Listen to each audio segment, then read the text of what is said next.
So here we are in the leafy suburbs of Mossman with my Mercedes and I continues its series with Peter who I know from Canberra, but who's actually relocating into Sydney.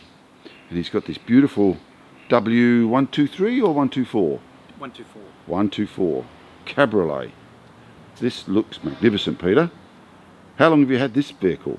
I've had this vehicle for about 4 years, since 2016. I'd been wanting to get this model of car for quite a while. I'd seen somebody else who had one in the Canberra Club. He had a 320, so they came out as 326 series, 224 series, four-cylinder series. This is a 220, a four-cylinder. I came across this car actually in the western suburbs of Revesby. It was standing on front of a very ordinary used car lot, you know, among Toyotas and all sorts of other cars. Oh, goodness me. So it was looking a bit sore and sorry for itself. And Sophia and I really kind of fell in love with it. It was in a bit of a distressed state, which kind of attracted us more. Things like the bonnet star was not there. Although when I said to the dealer, I said, "Where's the star?" He said, "I've got it." And it was in the among the manuals, but it was snapped off. Oh. You know, things like that. Yeah. So it was a bit sad and sorry for itself. It's not a car, I believe, that's been really pampered through its life by previous owners. It's definitely nothing like Concours. However, we've done what we could to make it look as good as it could be, at least for the present time.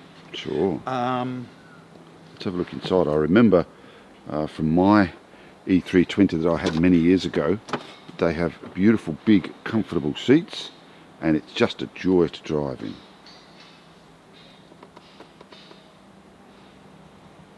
So you've been backwards and forwards to Canberra in this? I have, but it's a car that's been very well travelled in many other respects. It was initially sold in Victoria, then moved up to Sydney, then moved up to Southport in Queensland for a little while, then came back to Sydney, then I saw it, and then I purchased it from Revesby, and then it spent, well, most of its 4 years in Canberra, with drive to Sydney every now and again. But from now on, it's going to be spending most of its time back in Sydney again. Right. Well, it's in pretty good nick for 162,000. Yeah, and for a car that's, as I said, I don't believe it was well pampered before I bought it. As I said, it's not Concours. I do what I can.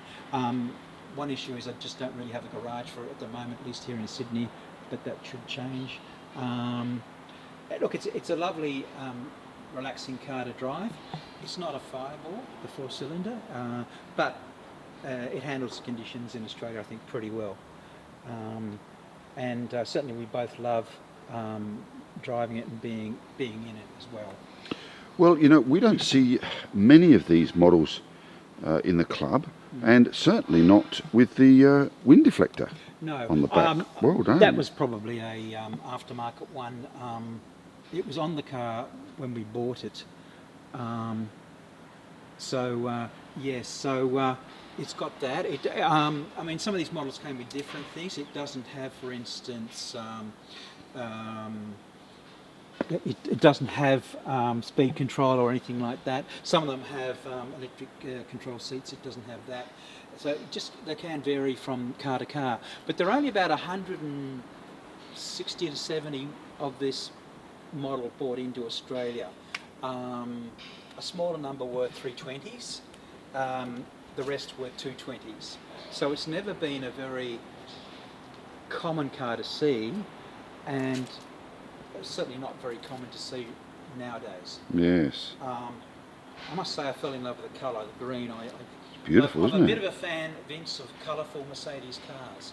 Well, nice of you to say so. as in not not black, white, silver so much. Sure. Although I've had a silver one in the past. I always like to see ones with a bit of colour. The bodywork's very nice on it. Pretty good. Bit of an issue there with some sap landed on there for quite a while before I bought it, and something happened to the paint. But look, also I note that the cladding also is body colour, yes. And but sometimes they were black or grey. They were, depending on the colour of the car you had. Oh, okay. For instance, There are ones, say, in a very light, it's called beryl blue or pearl blue, and you'll find that their cladding tends to be a dark blue. Right. But as I said, with the facelift model, which this was, many more of the cars had the same colour cladding. Right. But as I say, that's not uniform. It probably depends on the main body colour of the car. I mean, the silver cars always had, well, I would call it more like a silver grey cladding. So there's always a bit of a contrast with them. Oh, you've been doing a bit of cleaning, have you? Been doing a bit of cleaning. Good on you. Needed a bit. Good on you. And what about the engine bay? Can we have a look under Okay, there? yes, we can open that one up. I mean, I'm no mechanic, so... No, I don't know anything, what we can talk about. But if I find a problem, it usually goes to the workshop. Indeed. Do you have a regular guy in Sydney yet? Not yet, and I'd like to know of one. Oh, we've got who's relatively plenty. nearby. We've got plenty. I took it mostly to ABS. in Canberra to a man called Anthony Costello, who was superb. Anthony was terrific. In fact, the rams on the hood needed work at some time, and he took quite a while to fix that. The hood is original.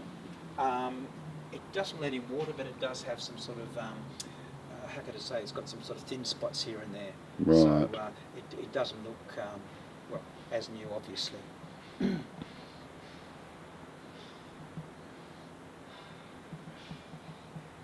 So this is the 2.2 four-cylinder engine. That's correct. And as you mentioned, they came out in a 3.2, which was a 6-cylinder. big six-cylinder. Yeah. Yeah. So there was some pre-facelifted. They're called the 320 CE. I certainly know at least one around, but there were a few came to Australia, and then soon after we got the facelift models, and they tended mainly to be 4-cylinders, although there were some 6-cylinders as well. But as I said, the number of cars bought in were in the range of something like 160, I understand. Right. Well, Peter, a very nice car. Very nicely presented. I know they're beautiful to drive, and I hope to see this car on a few more club events. I'm sure you will. And thank you very much for your time. Thank you, Vince.